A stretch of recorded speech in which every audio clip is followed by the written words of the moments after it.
জুম্মার দিনে সকালবেলা সূরা কারাত পড়ি মোরা, গোসল করি কাপড় পরি, সুগন্ধ মেখে রাস্তা ধরি, মসজিদ গিয়ে নামাজ পড়ি। হ্যালো জনগণ, হোয়াটসঅ্যাপ। দীর্ঘদিন যাবৎ কোনো ভিডিও আপলোড করতেছি না, যার জন্য আমার পেজটা একদম ডাউন খেয়ে গেছে। তাই এখন থেকে ভাবতেছি যে প্রতি সপ্তাহে অন্তত একটি করে লং ভিডিও দেব, এর পাশাপাশি প্রতিদিন একটি করে ছোট ভিডিও বা রিলস ভিডিও দিয়ে যাব। তো আগের ভিডিওতে আমাকে যেমন অনেক অনেক ভালোবাসা দিয়েছেন, আশা করবো এই ভিডিও তো এমনই ভালোবাসা দিয়ে যাবে। তো আজকে জুম্মার দিন জুম্মার নামাজ আদায় করলাম। আর হ্যাঁ জনগণ, আমি এখানেই কাজ করি। আর বলতে না বলতে আমরা বাড়ি চলে আসি। আর একটি তুড়িতেই কাপড় চেঞ্জ করে নিই। কাপড়টা চেঞ্জ করে নিলাম বিয়েতে যাব বলে। আসলে বাড়ির পাশে বিয়ে, যার জন্য তেমন কোনো কাপড় পরতে হয় নাই। বাড়ির পাশে হাঁটতে হাঁটতে চলে যাব, যেহেতু বিয়ে খেতে যাব তার জন্য কনের জন্য একটি গিফটও নিয়ে নিলাম। বান্ধবীর বিয়ে বলে কথা, গিফট না নিলে কি হয়। গেটে প্রবেশ করতে না করতে দেখি বাদল ভাই খাইতে বসে পড়ছে। বাদল ভাইকে তো অনেকেই চিনেন, সে আসলে খুবই মজার লোক। আর আমি ভিডিও করতেছি বলে সে আর খাইতেছিল না, শুধু হাসতেছিল। তাই ওকে আর ডিস্টার্ব না করে আমি নিজেও খাইতে বসে পড়ি। আর এদিকে দেখেন মাসুম ভাই কিভাবে খাইতেছে। ও এমন ভাবে খাইতেছে মনে হইতেছে যেন ওর খাবার অন্য কেউ নিয়ে নিব।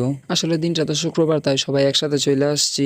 দাওয়াতি মেহমানরাও প্যারা দিতেছিল তাড়াতাড়ি ওঠার জন্য, তারাও বসবে, যার জন্য তেমন ভিডিও করি নাই। খাওয়া দাওয়া শেষে একটু রাস্তা দিকে বাইরে হইলাম, আর এর মাঝে বরযাত্রী চলে আসে। আর জামাই এসে তেমন কোনো কিছু করতে পারে নাই, এর মাঝে সবাই পার্টিসিপেট দিয়ে একেবারে জামাইয়ের পুরো মুখ ভরে দেয়। জামাই আসার পরে মেয়ে পক্ষের লোকেরা আসলে এটাকে শেষ আনন্দ মনে করে, বিকজ কিছুক্ষণের মধ্যেই তো তাদের মেয়েকে নিয়ে চলে যাবে জামাই। আর মেয়ের বাড়িতে সবাই কান্নায় ভেঙে পড়বে। অন্যদিকে জামাইয়ের বাড়ির লোকেরা নতুন বউ পেয়ে তো আনন্দে আত্মহারা হয়ে যাবে।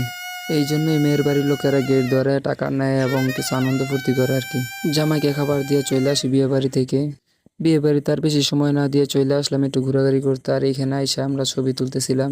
ব্যাকগ্রাউন্ডের গাছটা দেখে নিজেকে আর আটকাইতে পারলাম না, তাই ছবি তুলতে শুরু করলাম। ছবিগুলো কেমন হয়েছে অবশ্যই কমেন্টে জানাবেন। আর যে এই গাছটার নাম বলতে পারবে তাকে প্রাইজ মানি হিসেবে 20 টাকা পুরস্কার দেওয়া হবে। যদি প্রাইজ মানি নিতে চান তাহলে কমেন্টে অবশ্যই গাছটির নাম লিখে যাবেন। আর ইনবক্সে নাম্বার দিয়ে দিবেন, প্রাইজ মানি দিয়ে দিব ইনশাআল্লাহ। অনেকটা পথ হাঁটতে হাঁটতে ক্লান্ত হয়ে গেছি, যার জন্য বসে একটু আড্ডা দিতেছিলাম। আর আড্ডার ফাঁকে অনেক দুষ্টামি করতেছিলাম এবং পোলাপানরা আমাদের সামনে ফুটবল খেলতেছিল, ফুটবল খেলাও দেখতেছিলাম। এক একটা মেসি, রোনাল্ডো, নেইমার যেন আমাদের এলাকায় এসে পড়ছে আর খুব দূরে খেলতেছে। যে যেইভাবে পারতেছে সেইভাবেই বলে হিট করতেছে।